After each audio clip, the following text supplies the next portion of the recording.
mukolo ki ogwali kukuchallenge n'ogamba naye bannange senga kisoboka nnaali bivuddemu? Mikolo giwerako naye omukolo gwe Silyelabira gwaliyo mu 2020 bwe twatuuka ku lunaku olwo nga bangamba munnange omugole ne babinyumizaako omugole bamukutte ebiki bikifaananyi sooka tutula mu ddagala eryo nti Omusajja bamukutte bya ddala alina covid.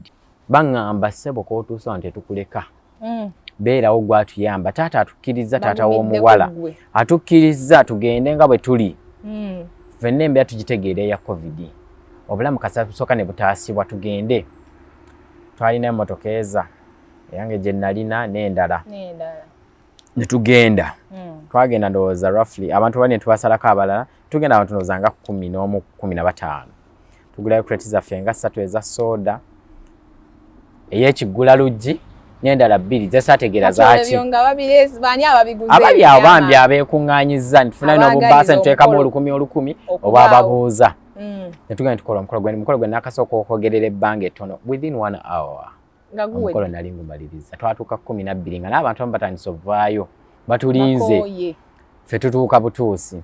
I remember nze n'emmere nagiriira mu mmotoka okitegeera nagiriira mmotoka nga tutidde tukuba bwe baatuuka ku ssaawa ejjayo omugole bajjayo best man era I told people abali ku mukono ne bagamba munyambe twabawo n'omwankuba ekifaananyi kubanga kati wano kukola amawulire gali agataliiko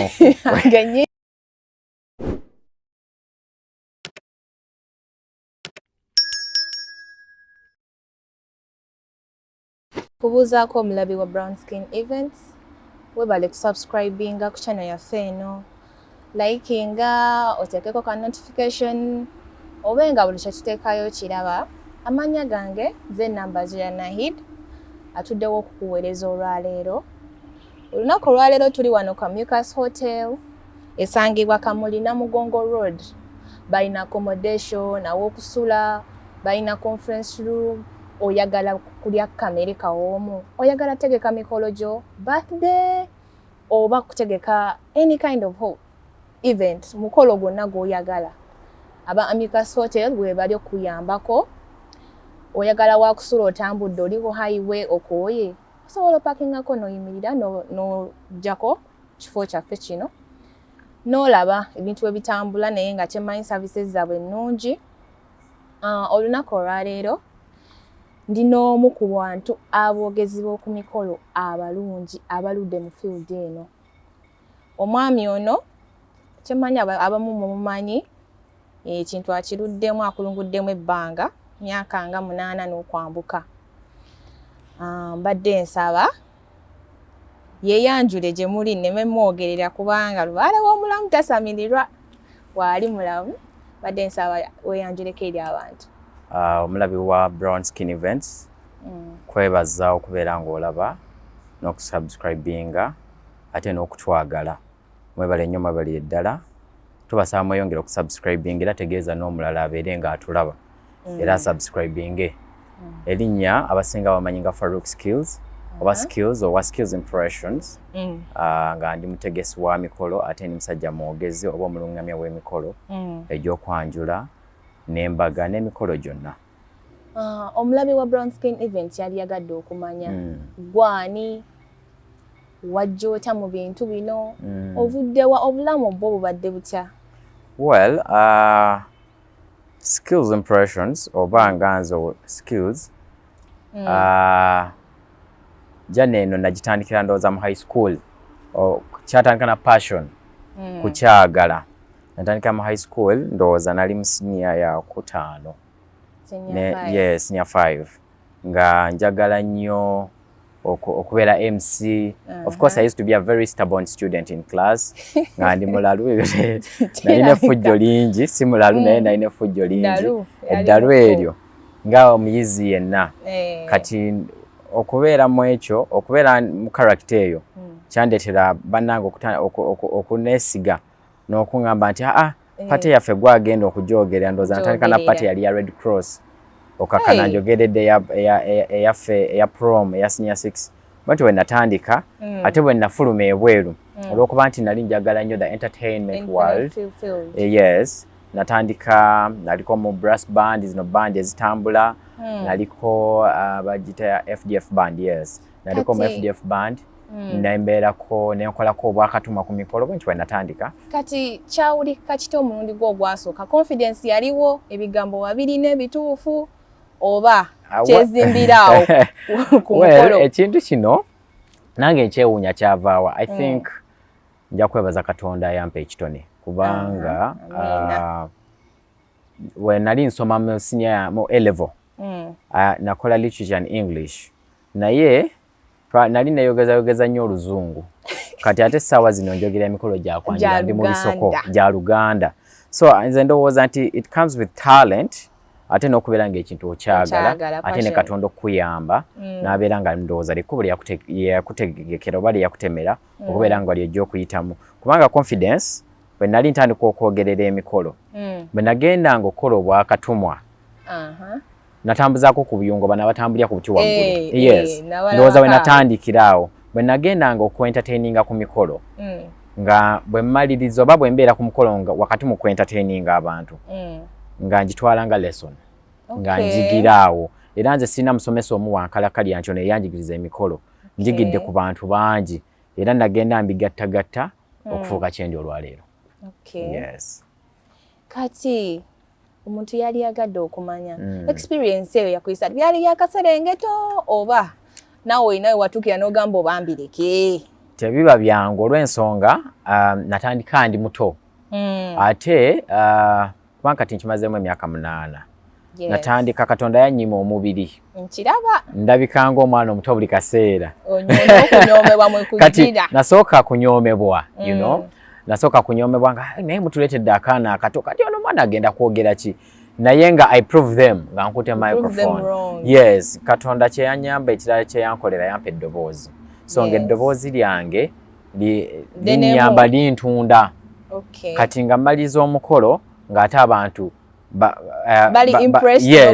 basusse ku ekyo kyadde balowooza kakana nga field njiyingiddemu bwentyo ku mpaka I just penetrated through nekiyitamu kati owali otandika akasente ke wasooka okukwata kyawulika kitya zaali zenkana ki wowe osobola ozitugamba wow I remember it was 2016 omukolo omukyalo bamuyita Pauline omwami erinnya ndyerabiddemu omukolo ogwo nagutandika ne mukwano gwange bamuyita Mawanda Alan he's my obi I think okay mu bantu bengamba nti bamentoring nze omu ku bamentoringa kati nze mulinga neewulira nti nsobola okwogerera emikolo ng'ate njagala nnyo ku side y'abako because I felt like nkisobola I'm funny enough nsobola okukyogera n'ekigyeyo bulungi Mawanda Alan omwami oyo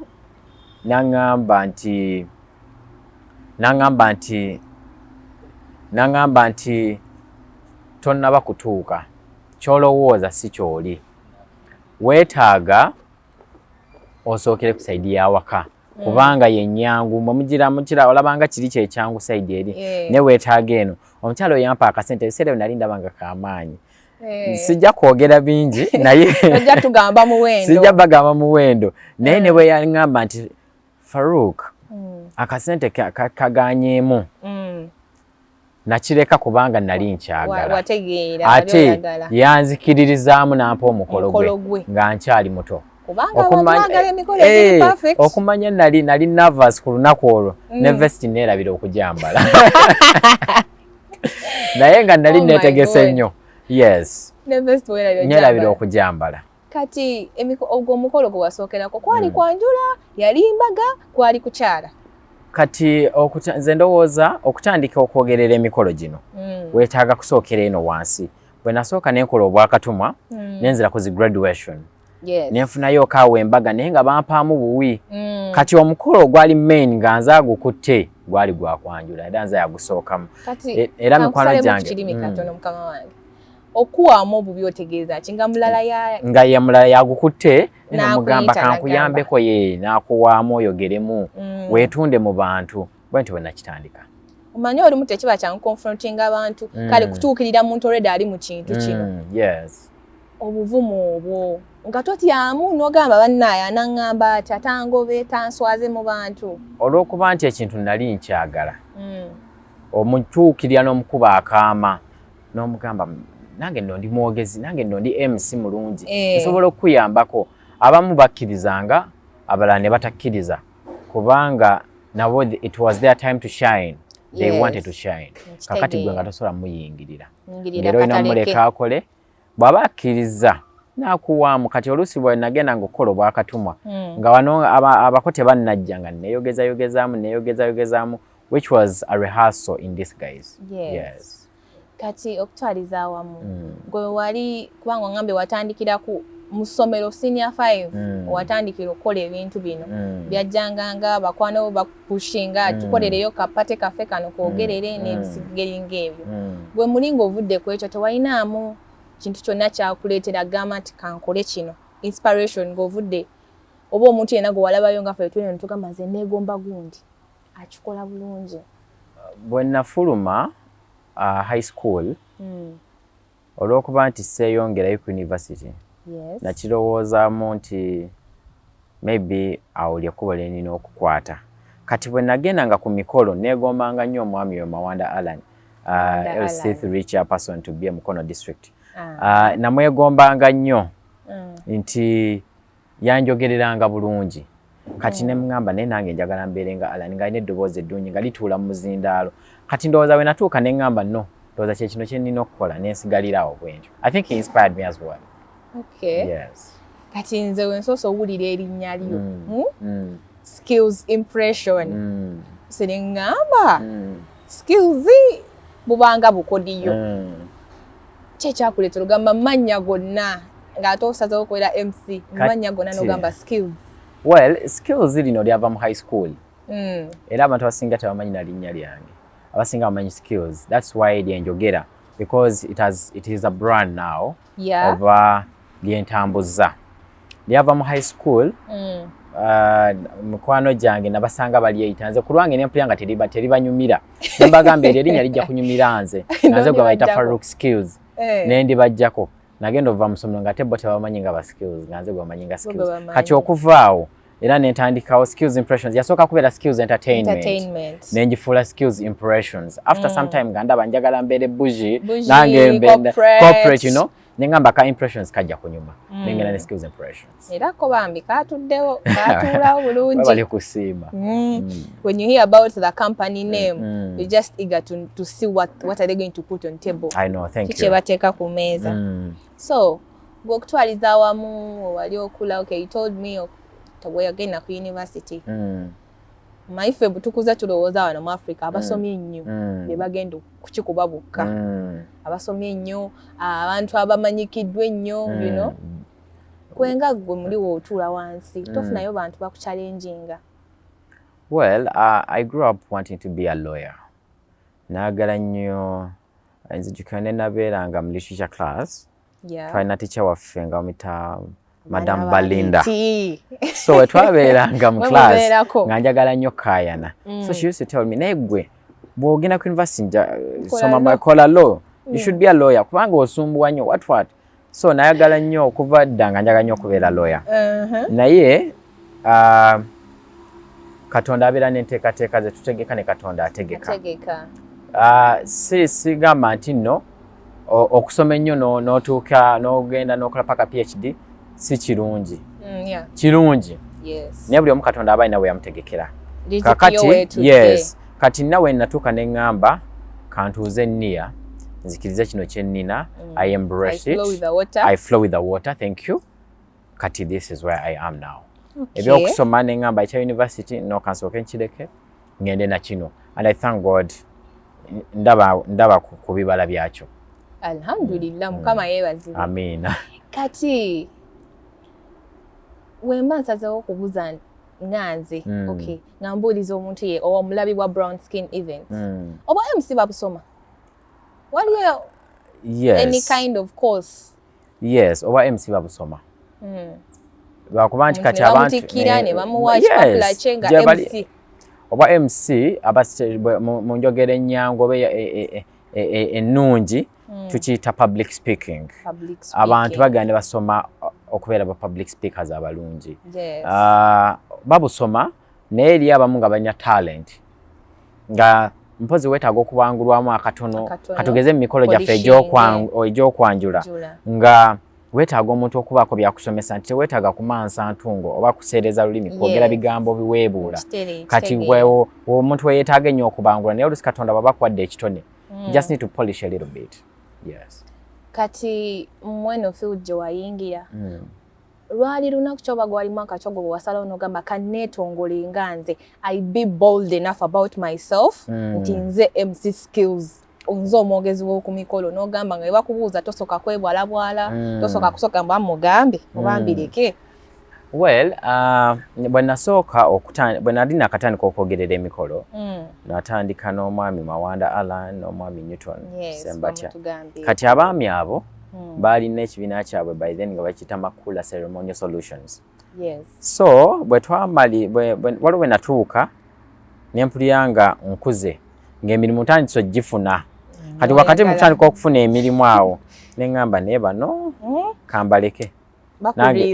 You know, nengamba kamba esonyiwe nensalawo nenkula sijjukira bulungi mwaka sijja kulimba naye mmaze ebbanga eriwerako nga ndi bwomu mpozi na ate bano we nabavaako nensala nenzire w'omwami bamuyita Matovu John. Kati Matovu John yo nantunda nnyo mu bantu mu market y'e Kampala. Nembeera nnyo mu bantu b'e Kampala ne bantegeera kati we natuuka naye nenva wansi w'emikono gye neneetongola bwentyo ndowooza maze emyaka egiwera nga 5 oba 6 nga you're standing on your own. Your own brand. Yes. That's good. Si kyangu nno. Kiba kyangu naye olemera kukulemezaamu. Kati kambuuze olumba mufuna kati nga tuze mweno field y'okukola mu buntu kati yes you're a brand weetongodde bino ebintu bikola bitya oli aja nakuga ofuna otya emirimu egyo oli akunoonya bunoonya gwobanoonya embeera y'okufuna emirimu ya mirundi mingi ebiseera ebisinga tulinayo recommendations nti omuntu yakola ku mukolo bw'awulira nga waliwo ayogera ategeka omukolo abategeeza nti ninayo omuntu gwe mmanyi ayogerera obulungi emikolo ajja kubakolera bulungi. Tulina ezo ze tuyita referrals actually. Kati tulinayo nti oli akulabye ku mukolo n'agamba n'ogwanga ojja gwogerera. Then tulinayo ne media nti kati nga wendi ne brown skin events olwaleero bandabye bantegedde omulundi oguddako abantu abajja okundaba aba subscribers be abajja okundaba bwe banategeera nti ndi mwogezi mulungi oba byenjogedde bibanyumidde bajja kumpomera. Kale kati mu mbeera eno gye tulimu nga olabe ya economy biki ebyo biki ebigira ku guno omulimu gwe ng'omuntu oba omuntu agenda kukozesa yali badda yeetegeka atya? Omuntu bw'aba agenda kunkozesa banga ayagala mukolera omukolo gwe ebiseera ebisinga ffenna tunoonya kasente. Sente kyekikulu. Ebisigadde nnyinza obutabifaako nnyo naye sente kyekikulu. Then ekirala respect twewaŋŋane ebitiibwa. Nze agenda okukolera service provider naawe client tuwaŋŋane ekitiibwa omukolo gwo naye gukunyumire. So nze ndowooza ekikulu kyabina kasita kasente kabaawo nange mbanja okukolera ekirungi.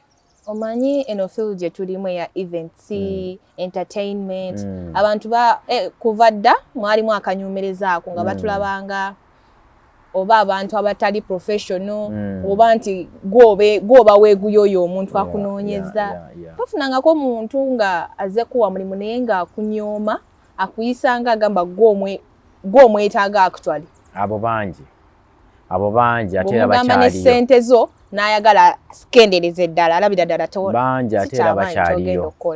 Bangi nnyo ate era bakyaliyo.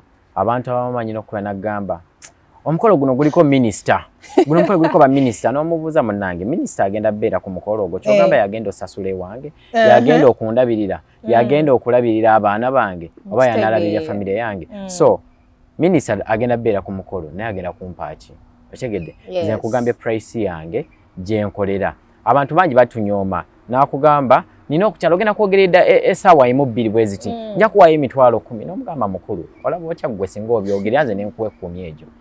Otegedde n'awulira akazito k'obwongo abantu beetaaga bayige okuwa emirimu gyaffe ekitiibwa kubanga nange gwoyise oyinza okiraba ng'ekyangu nti njogera bwogezi naye tekiba kyangu tumanyi okubawamu chance jangu oyogereko eri abantu babuuzeeko babeebazeeko kibalema ne bakankana kaakati gwe olaba kikulemye naye ate olonze otegedde kyova olaba tukubagamba nti njagala nnyo n'enkolera ku zero balance why ebigambo tebabiwola ngenda kumaliza okwogera ebigambo biba biwedde tebiringa babifaananyi nti ye ajja kusigaza ebifaananyi zo ebigambo kiba kiwedde togenda beeranga muyimbi ate era n'omuyimbi bw'amaliza okuyimba naye akuwoza oluyimba kati era naye ayagala kasente ke then alinye stage so okutwaliza awamu gwe advice gyowa abantu bana bajja gye muli ba MC amukyenda mu entertainment tuwangane ekitiibwa tulina okuwangana ekitiibwa nti ompakamu twagala otukeyo weekyusa tebina kubeeramu kwekyusa ate ekirala people should learn to trust us otegeera bw'ompa omulimu tosooka kuŋŋamba sooka ompeereze ku video zo ndabeko bw'oŋŋamba sooka nze ku lwange ntwala nnyo client aŋŋamba sooka ompe ku video zo ndabeko I take that client as unserious otegedde first of all ebigambo bino nalako comedian omu yali agamba omuntu omu yakomentinga ng'agamba ba comedians muddamu comedy muddamu ebigambo biki oli n'amugamba nti gwe lwaki ongoberera buli stage bwe ŋŋenda ku uma n'ongoberera bwe ŋŋenda ku labonisha n'ongoberera kati gwe akitwala nti mbiddamu ate ne ku social media n'obiraba kati gwe atwala nti no comedy wange muddamu naye ate audience eri ebaala mpya kakati nabwe kityo bwe tudda ku side yaffe ey'emikolo bw'onsaba video gwoba obanga agamba nti no omukolo nagukulaze edda kati ku mukolo gwo ngenda kwogera kubanga ebigambo bino tetujja kukyusa bipya buli kaseera byemu ku byengenda okuddamu kakati omukolo bawagula byedda okyegedde njagala mbeere mupya gy'oli lwaki osooka n'osaba video kitegeera kati mweno field gye tulimu okoze kyemmanyi emyaka 5 gy'omaze nga weetongodde ofunye ku mikolo giyitibwa emikolo egya ddala mukolo ki ogwali kukuchallenge n'ogamba naye bannange senga kisoboka naali bivuddemu mikolo giweerako naye omukolo gwe Silyelabira gwaliyo mu 2020 mu 2020 client yambukinga yansanga ne tunyumya yali musajja mulokole sigamba nti abalokole babi naye yali musajja mulokole nga musajja mukkakkamu wakati mukumbuukinga teyabuukinga na ssente naye yabuukinga na bigambo nanga mama skills njagala onkolera ebiki ne tunyumya bulungi ne mwagala kakati n'amala na becoming silent bwe yasirika nange neesirika saga nnyo okulemera ku client kundaba nti ndi desperate yes bwe yasirika nange neesirika naye mba ndi awo ndi kumukola entebe nga nkubira mbuuza ngenda kujjawo ebyemmengo ngenda kujjawo biki twali mu biseera bya lockdown bya curfew nga twakava mu covid yasooka nangamba ngenda kujjawo bino ngenda kujjawo biri ne mulagirira gyabijja bwe namulagirira gyabijja nangamba tugenda kusimbula wano nandagirira bwe tugenda okusimbula omukola ngamba agumpadde naye tanampa na deposit tuteeseza bulungi kaakati bangamba nangamba naye enkya keera tusimbula seetaawo tugende kwanza kale tewali buzibu andagiridde tusimbulateekako yadde 10,000 kubanga nze nali namuvaako naye ku last day ng'enkya gwe mukolo nankubira nangamba kale njagenda I had to be understanding neŋŋenda ngenda otuukawo nga baŋŋamba omukulu yabadde ne dollars ng'agenza okuzikyusa naye bwe yatuuse ku banka ne bamukwata mbu yabadde temperature eri high naye kumbe yabadde alimba yabadde talina ssente dollars zino ze yalina zaali za bicupuli kaakati bwe yatuuka mbu ku banka yali alimba olwayagala kwekweka kivaamu naye nga bwe nasookera omusanga yaŋŋamba naguze dda piki gwe mutwalo ebintu nabiguze dda nga ndaga nti ali set okitegeera so kati bwe twatuuka ku lunaku olwo nga baŋŋamba munnange omugole ne babinyumizaako omugole bamukutte ebiki bikifaananyi sooka tutula mu ddagala eryo nti musajja bamukutte bya ddala alina covid kati lindako mmala okusala ekirimu awo wonna ng'olwedde otuuse ku mukolo nga wendi ku venue we tusimbula abakoowu tetuli eri tetunatuuka tugenda walako eyo saidi z'eruweero kati bwe ntuukawo ku makya tubitegedde omwami bamukutte biki kumbe yeekwese sente zaamubuze. Ekiki? Kati ntuuka ku mukolo tewali soda, tewali kantu na kamu katutwala ku buko. Naye nga taata eri yategese taata w'omuwala naye nga wonna waliwo abantu abalala bagenda owerekerako oba muli babale. Twali tuwerera ddala abantu 50. So kati baŋŋamba ssebo k'otuusa wano tetukuleka. Beerawo gwatuyamba. Taata atukkiriza, taata w'omuwala atukkiriza tugende nga bwe tuli. Ffenna embeera tugitegeera eya COVID. Obulamu kasooka ne butaasibwa tugende. Twalina emmotoka eza eyange gye nalina n'endala. Ne tugenda. Twagenda ndowooza roughly abantu bane tubasalako abalala tugenda abantu ndowooza nga 11, 15. Tugulayo kreti zaffe nga 3 eza soda ey'ekiggula luggi n'endala 2 zesaategeera zaaki. Abali awo bambi abeekuŋŋaanyizza ntufuna n'obubaasa ntuteekamu 10,000 oba ababuuza. Ne tugenda tukola omukolo gwe nakasooka okwogerera ebbanga ettono within 1 hour. Omukolo nali ngumaliriza. Twatuuka 12 nga n'abantu abamu batandise ovaayo batulinze. Ffe tutuuka butuusi. I remember nze n'emmere nagiriira mu mmotoka. Okitegeera nagiriira mmotoka nga tutidde tukuba. Bwe baatuuka ku ssaawa ejjayo omugole bajjayo best man. Era I told people abali ku mukolo ne mbagamba munnyambe twabawo n'omu ankuba ekifaananyi. Kubanga kati wano kukola amawulire gali agataliiko munkuba ebifaananyi ne tugwogerera mu bwangu obw'ekitalo balaze best man. Naye bambi abakyala abalokole bagumu mbaagala nnyo olw'ensonga omukyala mu bwangu obw'ekitalo n'anenya sitaani nti sitaani alina ettima yalinnye mu mukolo gwange. Naye nga mu butuufu nze ku lwange nalaba nga bwali buyaye bwa client. Era omwami. Era omukolo ne gukola ki? Ne gutambula mu maaso ne guggwa bambi ne tuvaayo. Naye bambi nzijukira waliwo omukyala yali yeeyamye ku mukolo ogwo n'agamba yali tabamanyi na bamanya. Yali ndowooza pasita waabwe. Omukyala we bamuyita Sarah mwebaza nnyo. After like 1.5 or 2 years n'ankubira. N'aŋŋamba mbadde nina wano kasente watuwerekera ku mukolo. Omukolo gwali bwe mugamba n'aŋŋamba ninawo ssente nze nno sibamanyi abo abantu naye olw'okuba neeyama mu mutima gwange ng'omulokole. Neeyama nti nja kukusasula. Bambi n'akwatayo ssente n'ansasula. N'aŋŋamba watunda erinnya lyo. Bambi n'ansasula after a very long time. Nkiraba. Yes. Okay. Kati ebyo byonna bibaddewo ofunye ku mikolo egyo weegityo. Mukolo kigowa like the exciting job omukolo ogwasinga okusanyusa naawe n'ogukola nga muli ogumidde oli musanyufu nga buli kyotunulako olaba wendi weewo. Emikolo giwerako naye nja kujjayo ogumu ku gwantunda ennyo. Client atambulira mu nnyonyi. Omukolo ogwo gwannyumira olw'ensonga it was a life experience. Kubanga client oli yanneesiga nga buli kimu ayagala nkimutegekere.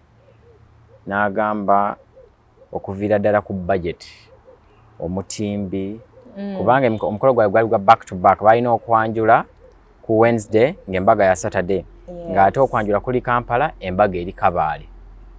You get? Kati client ono mu byonna eyali highlight of the mukolo baatambulira mu nnyonyi okuva e Kampala paka Kabaale. Ate client nanneesiga n'ennyonyi eyo nze agimunoonyeza ne ngimusasulira nampa ssente ne ngimusasulira ate kasente kaali kawerako naye omuntu n'akwesiga n'agamba bikwasaganye. Era waliwo we natuukanga ndi Kabaale nze natuuse dda ne ttiimu yange yonna nga yetwagenda ne ba service provider bona kubanga nabajja Kampala sinami n'omugwe najja Kabaale.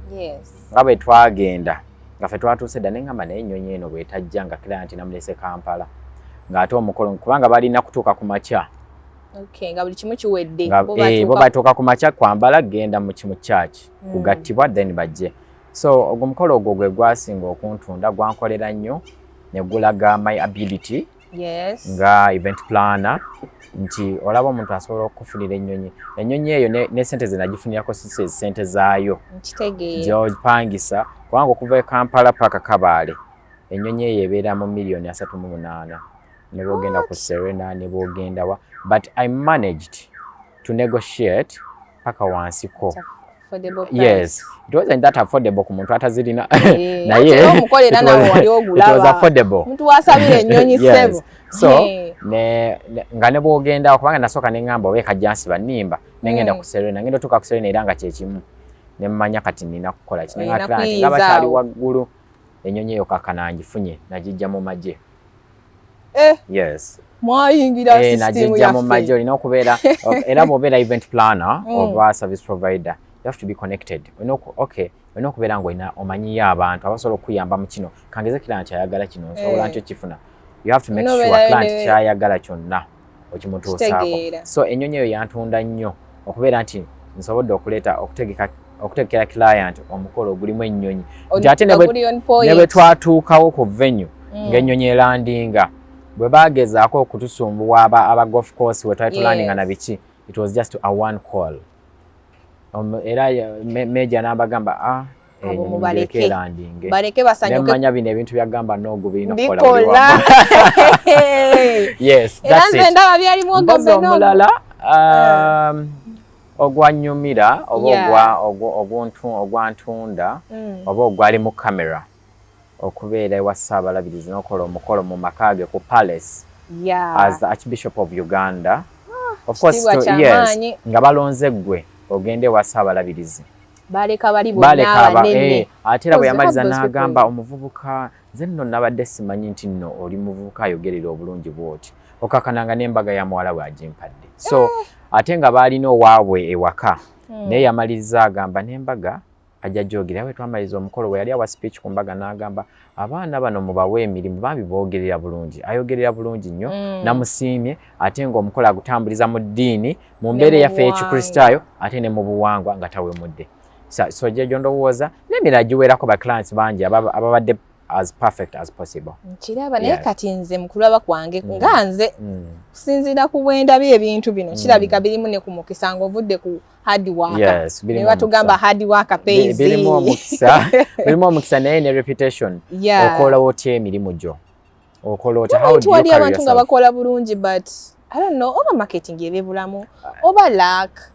Lakweri naye n'okulemezaamu tulina okulemezaamu tolina kugwa musubi waliwo ekigaana sigala tulina bangi abatatusasudde naye osigadde oba ate muwaba abatatusasula sometimes they end up recommending us ng'ate teyakusasula naye ate nakukubira you know indirectly the client pays so bambi bibaamu ebyo I think tulina kulemezaamu.